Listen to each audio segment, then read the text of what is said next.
العالمین صلو علی الحبیب صلی اللہ تعالی علی محمد۔ بیسٹ انفارمیشن فار آل کے معزز سامعین اکرام، آج ایک ایسے جانور کے بارے میں ہم سنیں گے جسے عربی میں الخلد اور اردو میں چھچھندر کہا جاتا ہے، تو اس کے متعلق کچھ معلومات حاصل کرتے ہیں۔ الخلد چھچھندر کو کہا جاتا ہے، خاء پر پیش ہے، مگر کفایہ میں خلیل بن احمد کا کہنا ہے کہ خاء پر زبر و زیر ہے۔ امام جاحظ نے کہا کہ چھچھندر ایک حیوان ہے جو کہ نابینا، بہرا اور بدن میں مختصر ہوا کرتا ہے۔ اس کے علاوہ الخلد اپنے آگے کی اشیاء کو سونگھ کر ہی شناخت کر لیا کرتا ہے، جبکہ یہ نابینا ہوا کرتا ہے۔ جس وقت چھچھندر اپنے بل سے باہر آیا کرتا ہے تو دہن کو کھول کر باہر ہی بیٹھتا ہے۔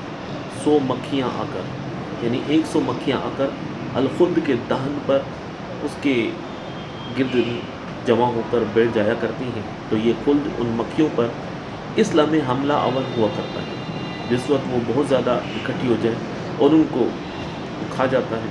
اکثر علماء کا کہنا ہے کہ الخلد نابینا چوہا کہلاتا ہے جو محض سونگھ لینے سے اشیاء کو شناخت کر لیا کرتا ہے۔ ارسطو نے اپنی تصنیف کتاب النعوت میں بیان کیا کہ سارے جانوروں کی 2 آنکھیں ہوا کرتی ہیں مگر چھچھندر کی آنکھیں نہیں ہوا کرتی۔ سو اس کو نابینا پیدا کرنے کی تدبیر یہ ہے کہ یہ زمینی حیوان ہے، اور اللہ پاک نے جیسے آب کو مچھلی کے لیے تخلیق کیا ہے، ایسے ہی عرض کو چھچھندر کے لیے چین کا مقام بنایا ہے، اور اس کی خوراک اللہ پاک نے عرض کے اندر رکھ دی ہے۔ اس بنا پر اسے عرض پر چلنے کی طاقت کا حصول نہیں ہے اور نہ ہی تفریح و عیاشی ہے۔ اللہ پاک نے بینائی کے عوض میں اس حیوان کو سماعت کی طاقت اور قوت شامہ سے نوازا ہے۔ یہ تھوڑی سی آواز کو دور ہی سے سماعت کر لیا کرتی ہے۔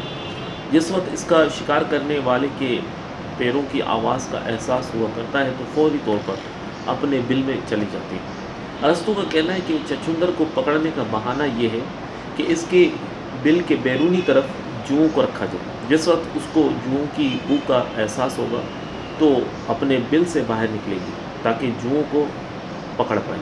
کہتے ہیں کہ الخلد کی سننے کی قوت دوسرے حیوانات کی بینائی کی قوت کی مساوی ہے۔ چھچھندر کے مزاج میں مہک سے ناک پسندگی اور بدبو کے لیے پسندگی پائی جاتی ہے، سو وہ مہک دار اشیاء کی مہک کا احساس ہوتے ہی دوڑ جاتی ہے اور گندنا، پیاز وغیرہ کی مہک کو محبوب رکھتی ہے۔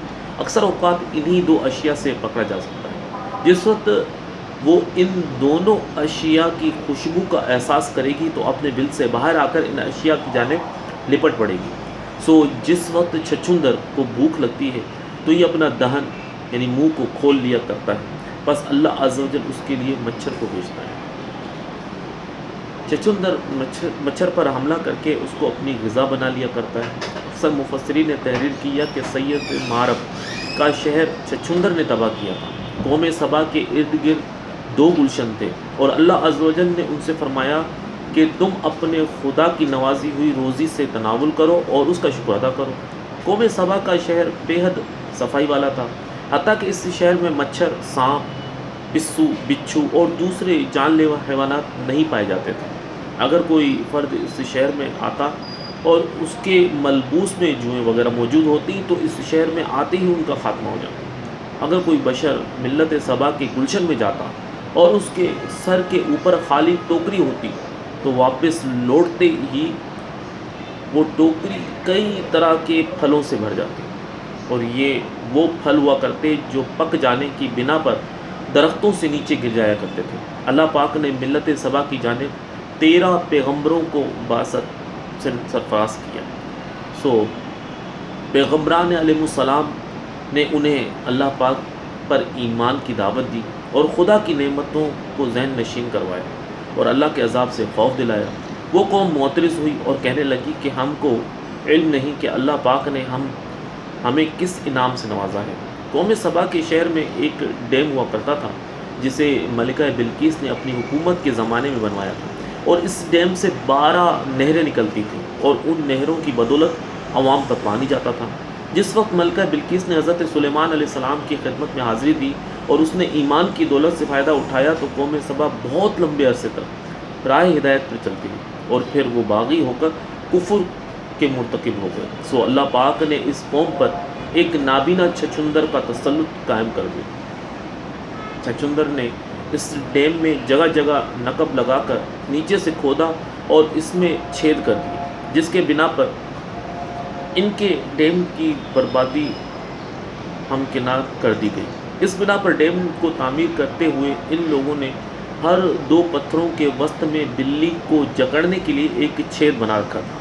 جس وقت اس قوم نے کفر کا ارتکاب کیا تو اللہ پاک نے ان پر اپنا عذاب ایسے نازل فرمایا کہ ایک لال رنگ کا چوہا ظاہر ہوا اور وہ بلی پر حملہ آور ہوا۔ بس وہ بلی چوہے کی گرفت میں لینے کے لیے اپنی جگہ سے تھوڑی دور ہو گئی تو وہ چوہا اس چھید میں جا کر جا بجا چھید کرنے لگا، حتیٰ کہ بند میں ہر جانب چھید ہی چھید ہو گئے۔